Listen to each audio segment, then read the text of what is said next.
పెళ్లి కూతురు కాబోతున్న Tollywood cute girl Samantha future plan ఏంటి? పెళ్ళాక కూడా మేకప్ వేసుకుంటుందా లేదా అమలలాగా సేవా కార్యక్రమాల్లో బిజీ అవుతుందా? ఇంతకీ నిజంగా ఆఫర్లు తగ్గాయా లేక సమంతే ఆచితూచి వెళుతుందా? అచ్చ తెలుగు అమ్మాయిల చీరకట్టులో మాయ చేసిన క్యూట్ గర్ల్ సమంత అక్కినేని వారింట అడుగు పెట్టేందుకు ముహూర్తం ఆసన్నమైంది. నిశ్చితార్థం కూడా జరిగిపోవడంతో అక్కినేని అభిమానుల ఆనందానికి అవధుల్లేవు. అయితే అమ్మడి పెళ్లిపై క్లారిటీ వచ్చేసింది. మరి కెరియర్ సంగతి ఏంటని అందరూ ప్రశ్నిస్తున్నారు.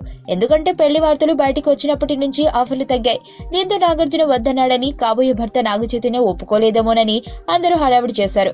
అయితే వాటన్నింటికీ క్యూట్ గర్ల్ ఫుల్ స్టాప్ పెట్టి క్లారిటీ ఇచ్చిన సంగతి తెలిసిందే. పెళ్లి తర్వాత నటించడం ఆపేస్తే ఎక్కువగా బాధపడేది నాగార్జునే. ఆ విషయం మామగారితో పాటు కాబోయే భర్త కూడా గ్రీన్ సిగ్నల్ ఇచ్చేశాడు.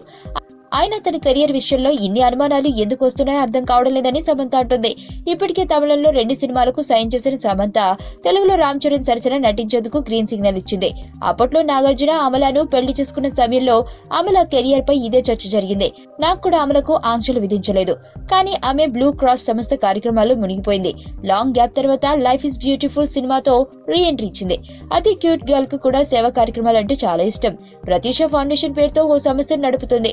కేవలం సంస్థ కార్యక్రమాలకే పరిమితం కాకుండా కష్టాల్లో ఉన్న వారికి చేతనిస్తుంది. 60 మంది అనాథలకు అండగా నిలబడింది.